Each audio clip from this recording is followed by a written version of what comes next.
Bruce Lee faces a real dilemma. He's on the verge of stardom in the United States with a projected TV series on the horizon, but he's just achieved superstardom as a film actor here in Hong Kong. So what does he choose, the East or the West? It's a kind of problem most budding movie actors would welcome. It's the Pierre Burton Show, the program that comes to you from the major capitals of the world. This edition comes to you from Hong Kong.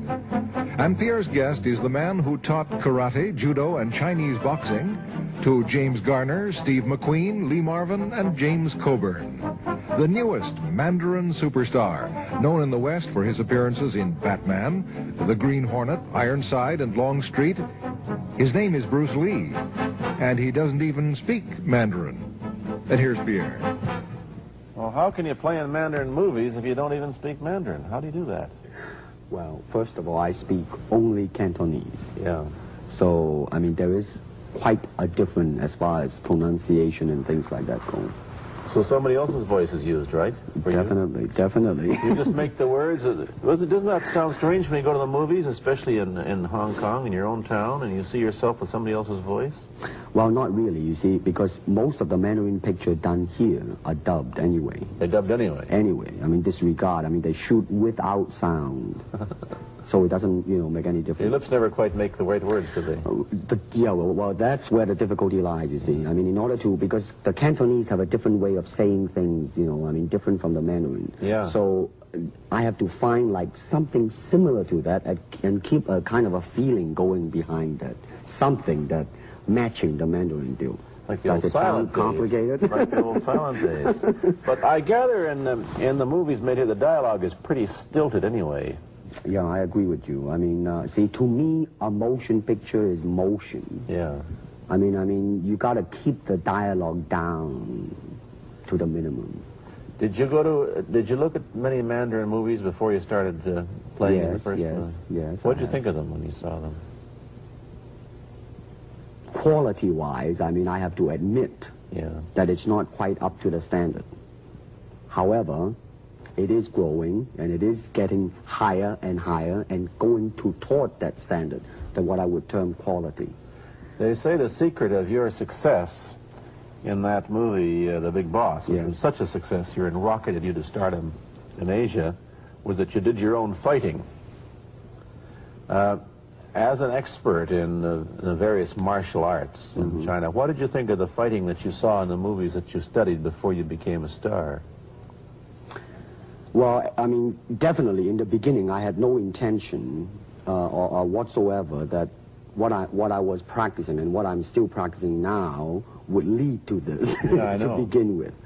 But martial art has a very, very deep meaning as far as my life is concerned, because as an actor, as a martial artist, as a human being, all these I have learned from martial art. Maybe for our audience who doesn't know what it means, you might explain exactly what you mean by martial art. Right. Martial art include all the combative arts like karate or karate, judo, Chinese kung fu or Chinese boxing, whatever you call it. All those. You see, like aikido, Korean, I can go on and on and on. But it's a combative form of fighting. I mean, it's not, some of them became sport, but some of them are still not. I mean, they use, for instance, kicking to the groin, jabbing fingers at the eyes, and things like that. No wonder you're successful in the Chinese movies. They're full of this kind of action anyway. They needed a guy like you could... Violence, man. So you didn't have to use a double when you moved into the motion picture world here. You did it all yourself. Right. Can you break 5 or 6 pieces of wood with your hand or your foot? I'll probably break my hand and foot. But tell me a little bit... you set up a school in Hollywood, didn't you, for people like James Garner and Steve McQueen and the others? Yes. Why would they want to learn Chinese martial art? Because of a movie role? Not really. I mean, most of them, you see, to me, at least the way that when I teach it, all type of knowledge ultimately means self-knowledge. So therefore, they are coming in to, and ask me to teach them not so much of how to defend themselves or how to do somebody in, rather They want to learn to express themselves through some movement, be it anger, be it determination, or whatsoever. So in other words, what I'm saying, therefore, is that he is paying me to show him in combative form the art of expressing the human body. Which is acting, in a sense, isn't it? Well, or it would be a useful tool for an actor to have. It's, I mean, it might sound too philosophical, but it's unacting acting or acting unacting. If you... You've lost me. I have, right? So what I'm saying, actually, you see, I mean, it's a combination of both. I mean, here it is the natural instinct, and here is control. You are to combine the two in harmony. Not, if you have one to the extreme, you will be very unscientific. If you have another to the extreme, you become all of a sudden a mechanical man, no longer a human being. So it is a successful combination of both. So therefore, it is not only, I mean, so therefore it's not pure naturalness or unnaturalness. The ideal is unnatural naturalness or natural unnaturalness. Yin-yang, eh? Right, man, that's it. Yeah, one of your students, James Coburn, played in a movie called Our Man Flint, in which he used karate. Is that what he learned from you? He learned it after. Oh, he went... yeah. After he played in Our Man Right, Flint. right. You see, actually, I do not teach, karate, because I do not believe in styles anymore. I mean, I do not believe that there is such thing as like Chinese way of fighting or the Japanese way of fighting or whatever way of fighting, because unless human beings have 3 arms and 4 legs, we will have a different form of fighting. But basically, we have only 2 hands and 2 feet. So styles tends to not only separate man, because they have their own doctrines, and then the doctrine became the gospel truth, that you cannot change, But if you do not have styles, if you just say, well, here I am, as a human being, how can I express myself totally and completely? Now, that way, you won't create a style, because style is a crystallization, and I mean, that way, it's a process of continuing growth. You talk about Chinese boxing. How does it differ from, say, our kind of boxing? Well, first, we use the feet. That's and then we use the elbow. And use the thumb too? You name it, man. We use it all. You have to, you see, because, I mean, that is the expression of the human body. I mean, everything. I mean, not just the hand. And when you're talking about combat, well, I mean, if it is a sport, now you're talking about something else. You have regulations, you have rules. But when you're talking about fighting as it is, with no rules, not real fighting, well then, baby, you better train every part of your body. And when you do punch, now I'm leaning forward a little bit, hoping not to hurt any camera angle. I mean, you got to put the whole hip into it and snap it and get all your energy in there and make this into a weapon. I don't want to tangle you in any dark that right now. You came at me pretty fast there. What is the difference between Chinese boxing and what we see these young men doing at 8 o'clock every morning on the rooftops in the parks called shadow boxing, which they're always... Well, actually, you see, that is part of Chinese boxing. Yes. There are so many schools. Everybody here seems to be, going like this all the time. Well, that's good. I'm very glad. I'm very glad to see that, because at least somebody is caring for their own body, right? Yeah. I mean, that's a good sign. Well, it's a kind of a slow form of exercise, which is called Tai Chi Chuan. I'm speaking Mandarin just now. Yeah. Cantonese, Tai Chi Chuan, okay? I see. And it's more of an exercise for the elderly, not so much for the Give me a demonstration. Show me. Can you do a little bit of it? Just so the hand-wise is very slow. Oh, is it? And you push it out, but all the time you are keeping the continuity going. Bending, stretching, everything. You just keep it moving. It's like a belly dancer there. Yeah, it is. I mean, to them, you see, the idea is running water never grows stale. So you got to just keep on flowing. Of all your students, famous, James Garner, Steve McQueen, Lee Marvin, James Coburn, Roman Polanski, which was the best, who adapted best to this Oriental form of exercise and defense? Well,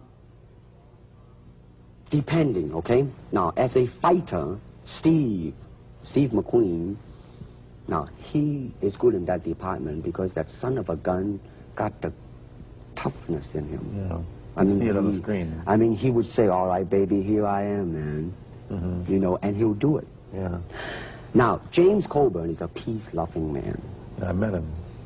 Right? I mean, yeah. You've met him. I mean, he's really, really nice. I mean, super mellow and all that. I mean, you know, I mean, now, he appreciates the philosophical part of it. Therefore, his understanding of it is deeper than Steve.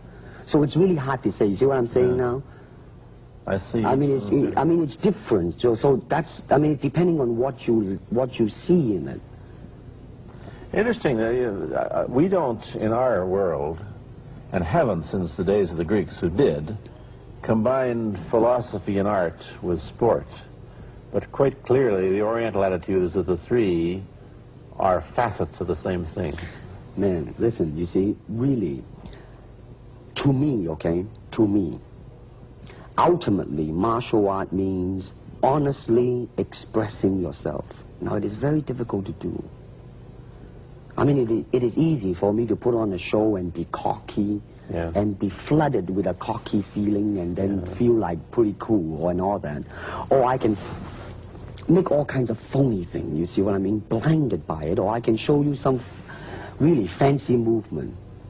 But to express oneself honestly, not lying to oneself, and to express myself honestly, now that, my friend, is very hard to do. And you have to train. You have to keep your reflexes so that when you want it, it's there. When you want to move, you're moving. And when you move, you are determined to move. Not taking 1 inch, not anything less than that. If I want to punch, I'm going to do it, man, and I'm going to do it, you see. So, I mean, so that is the type of thing you have to train yourself into it, to become one with the, you think? Yeah, this is very un-Western, this attitude. I want to ask you about your movie and TV career, but first we'll take a break. Then I'll be back with Bruce Lee. I've been talking to Bruce Lee mainly about the Chinese martial arts, which include things like Chinese boxing, karate, and judo, which is what he taught when he was in Hollywood. After he left the University of Washington, where he studied, of all things, philosophy, if you can believe that. He did, but that, perhaps you understand why the two go together from the first half of this program. And you can perhaps understand how he got into films. He knew a lot of actors, but I'm told that you got the job on the Green Hornet, where you played Cato the chauffeur, mainly because you're the only Chinese-looking guy who could pronounce the name of the leading character, Britt Reed. I made that as a joke, of course. And it's a heck of a name, man. Yeah. I mean, every time I said it at that time, I was super conscious. I mean, really now, that's another interesting thing, huh? Let's say if you learn to speak Chinese. Yeah. And it's very, I mean, it's not difficult to learn and speak the word.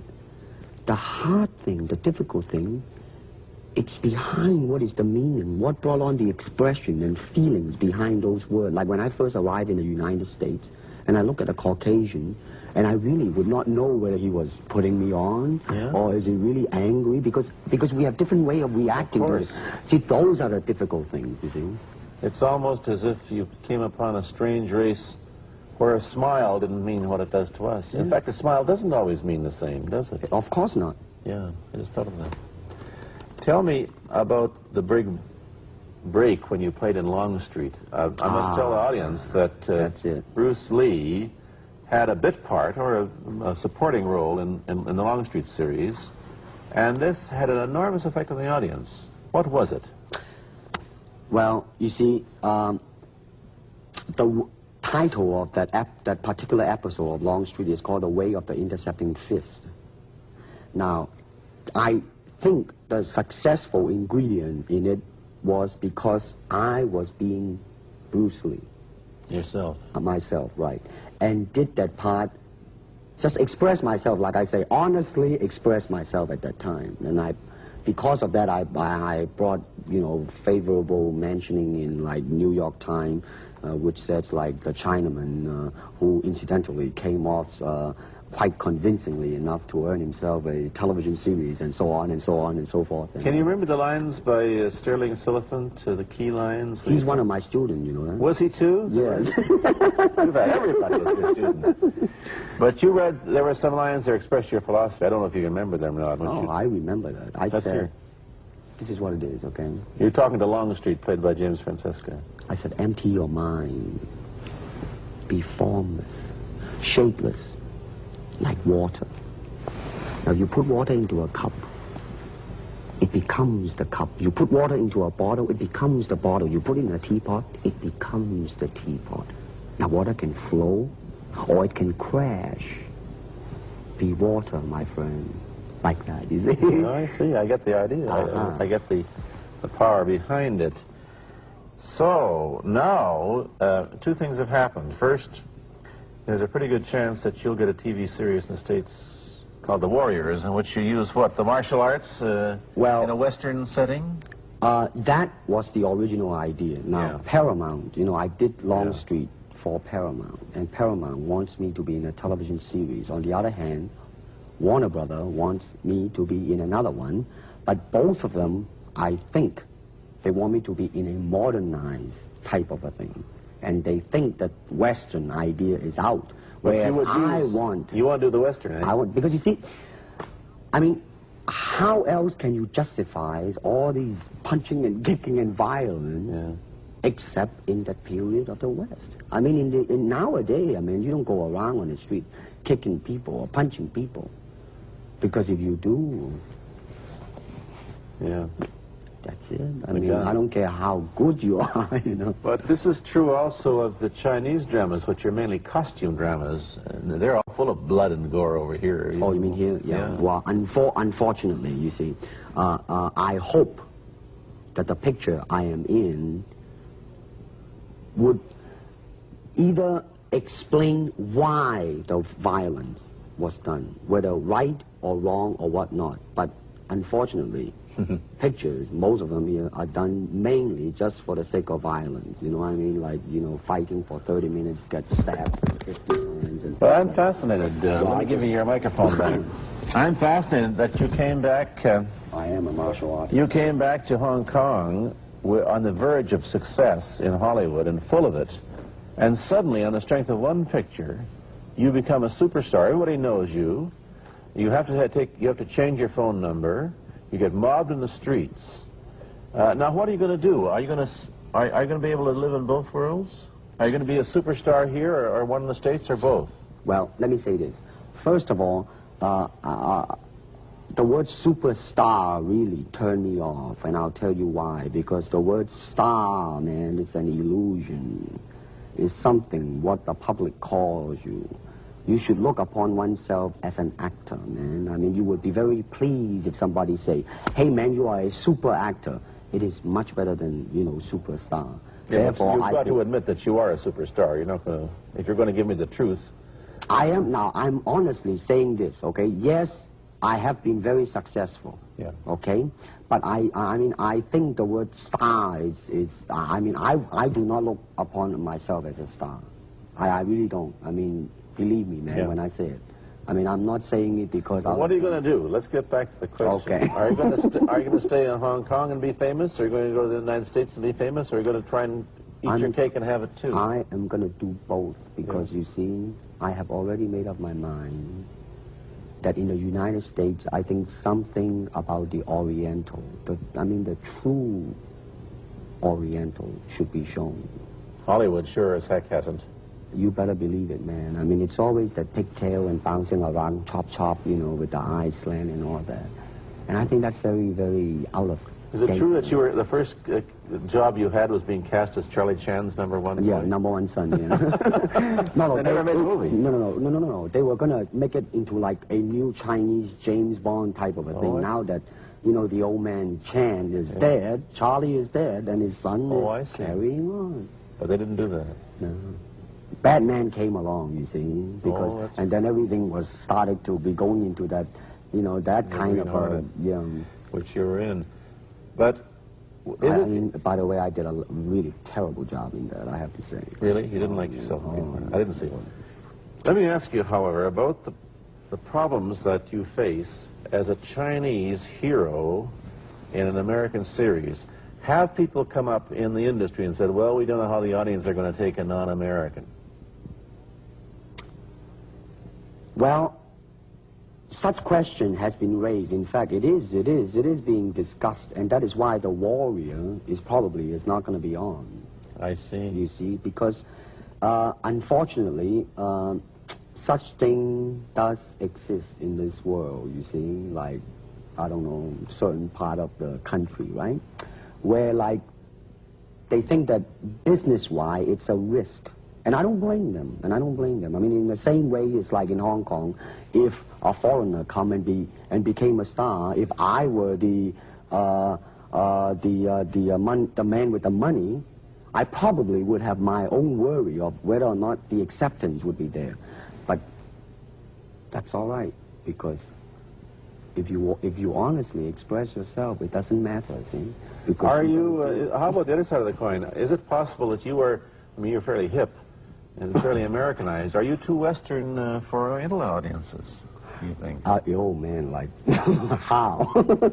I have been criticized for that. You have, eh? Oh, yes, definitely. So. Well, let me say this. When I do the Chinese film, I'll try my best not to be as American as I, have been adjusted to for the last 12 years in the States. But when I go back to the States, it seems to be the other way around. You know what I mean? Too exotic, eh? Yeah, man. I mean, they're trying to get me to do too many things that are really for the sake of being exotic. Do you understand what I'm trying to say? Oh, sure.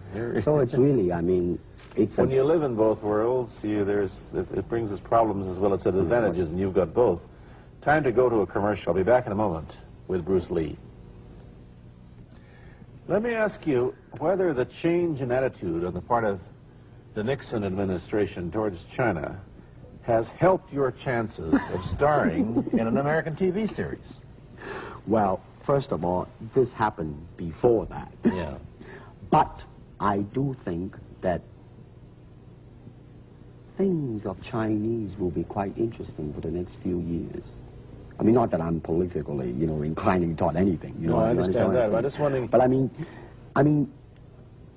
once the opening of China, I mean, that it will bring more understanding. Yeah. More things that are, hey, like different, and maybe in the contrast of comparison, some new thing might grow. So therefore, I mean, it's a very rich period to be in. I mean, like, if I were born, let's say, 40 years ago, yeah. If I have a thought in my mind, I said, boy, I'm going to star in a movie or star in a television series in America. Well, that might be a vague dream, but I think right now, maybe. You still think of yourself Chinese, or do you ever think of yourself as North American? You know what I want to think of myself? As a human being. Because, I mean, I don't want to sound like, as Confucius say, but under the sky, under the heaven, man, there is but one family. It just so happened, man, that people are different. Okay, we got to go. Thank you, Bruce.